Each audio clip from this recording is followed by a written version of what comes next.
Hello and welcome back. Our subject today dives into one of the most debated topics in health, homeopathy and the placebo effect. At its heart, the question is simple.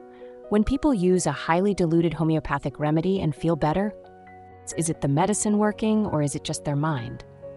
To defining the terms, let's start with our definitions. First, what is a placebo?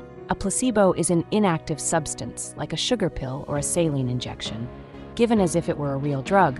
The placebo effect is the genuine improvement in symptoms that happens simply because the person expects the treatment to work. It's the power of hope and belief activating your body's own healing mechanisms. Second, what is homeopathy? Homeopathy is an alternative medical system based on two core ideas.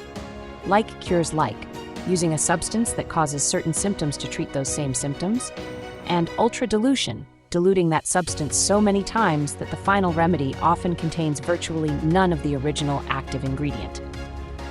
The core debate.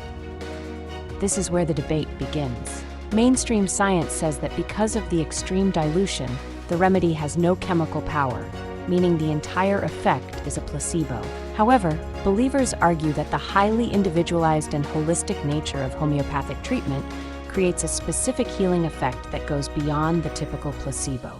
For case studies, evidence from both sides, let's look at two pieces of evidence to respectfully represent both viewpoints. On the side that says homeopathy is a placebo, we have large-scale reviews like the one from the Australian National Health and Medical Research Council. They looked at a huge number of high-quality studies and concluded there was no reliable evidence that homeopathy was effective for any health condition. When tested rigorously, it performed exactly the same as a sugar pill. On the side that argues homeopathy is more than a placebo, proponents often point to studies outside of the human psychological realm. For example, some researchers have studied the effect of homeopathic remedies on newborn animals like pigs with E. coli diarrhea. Since the piglets don't have human expectation, any reported difference from the control group suggests a biological effect that is independent of a psychological placebo. 5. Conclusion, the final word. So is homeopathy a placebo? To respectfully answer the question, for scientists, the answer is yes. The evidence shows the remedy is chemically inert, and the healing comes from the well-documented placebo effect, the power of hope and context. For the believer, the answer is no. They experience a unique therapeutic response to the specific personalized remedy that they feel cannot be dismissed as mere suggestion. But the most important takeaway for everyone is this. The reported patient improvement is real. The debate is not over whether people feel better, but over the mechanism. Is it the pill's content or the mind's response? This power of the mind to influence the body is what truly fascinates us. We've seen how positive expectations can heal, but what about negative expectations? What if your mind works against you? What if your worry about a side effect actually makes that side effect happen? Join us next time as we flip the script to explore the dark side of this mind-body connection in our next video, titled, Why Being Afraid of a Shot Can Make It Hurt More: The Science of Negative Expectations. Don't forget to subscribe, and thanks for watching.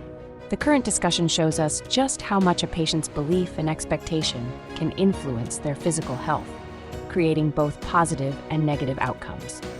For our next video, we can dive deeper into this fascinating mind-body relationship by exploring the dark side of the placebo, the nocebo effect, and conditioning. A little bit on our next subject, the nocebo effect and medical ritual. The nocebo effect is when an inactive substance causes harmful side effects or symptoms simply because the patient expects them to occur. It demonstrates the immense power of negative expectation. We will explore how medical conditioning and negative communication can cause real physical harm, how doctors and practitioners can ethically mitigate the nocebo effect, why the ritual of a treatment, like the long consultation in homeopathy, is a powerful two-sided tool. Does that sound like a compelling way to continue the discussion?